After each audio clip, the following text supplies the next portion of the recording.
کے نور کو پیدا کیا ہے۔ کس کو پیدا کیا ہے؟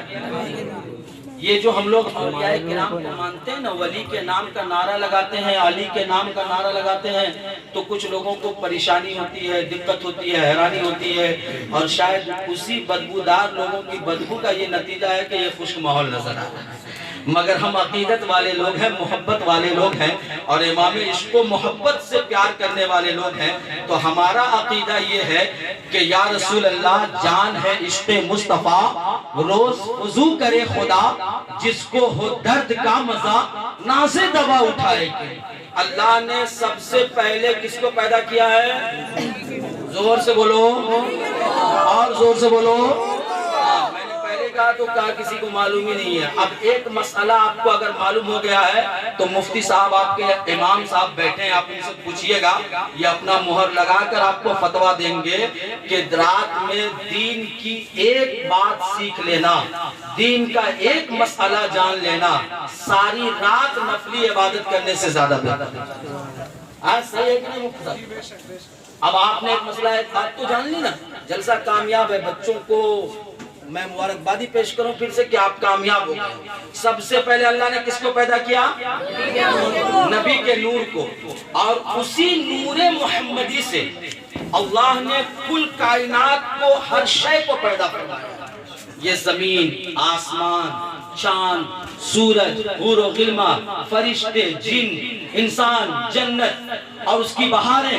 کل کائنات کو، سارے عالم کو، ہر شے کو اللہ نے اسی نور محمدی سے پیدا کیا۔ اس نور محمدی سے اللہ نے کل کائنات کو، ہر شے کو پیدا فرمایا، مگر جس نور سے اللہ نے سب کے نور کو پیدا فرمایا،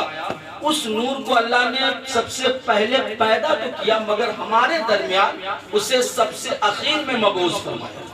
ہمارے درمیان اسے سب سے اخیر میں مبعوث فرمایا، اور جب ہمارے نبی تشریف لے آئے تو اللہ تعالیٰ نے قرآن پاک میں ارشاد فرمایا، ما کانا محمد ابا احد من رجالکم ولکن رسول اللہ و خاتم النبیین۔ محبوب اب جب میں نے آپ کو پیدا کر دیا ہے تو اب میں نے آپ کی پیدائش کے بعد نبوت کا دروازہ بھی بند کر دیا ہے۔ جب تک ہمارے نبی بظاہر ہمارے درمیان تشریف نہ لائے، اللہ پاک اسی نور محمدی سے حضرت آدم علیہ السلام کو پیدا کیا ہے، اسی نور محمدی سے حضرت موسیٰ کلیم اللہ کو پیدا کیا ہے، اسی نور محمدی سے حضرت عیسیٰ روح اللہ کو پیدا کیا ہے، اسی نور محمدی سے حضرت نوح نجیب اللہ کو پیدا کیا ہے۔ اور جب سب آ کر چلے گئے تب آخر میں اپنے محبوب کو پیدا کیا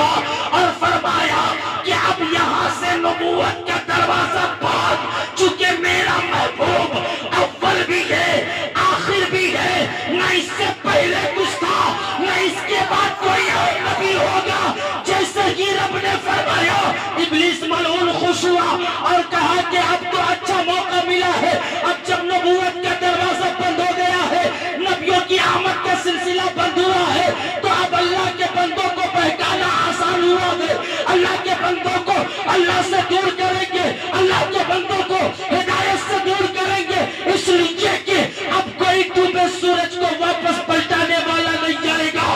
اب کوئی انگلی کے اشارے سے چاند کو دو ٹکڑا کرنے والا نہیں جائے گا،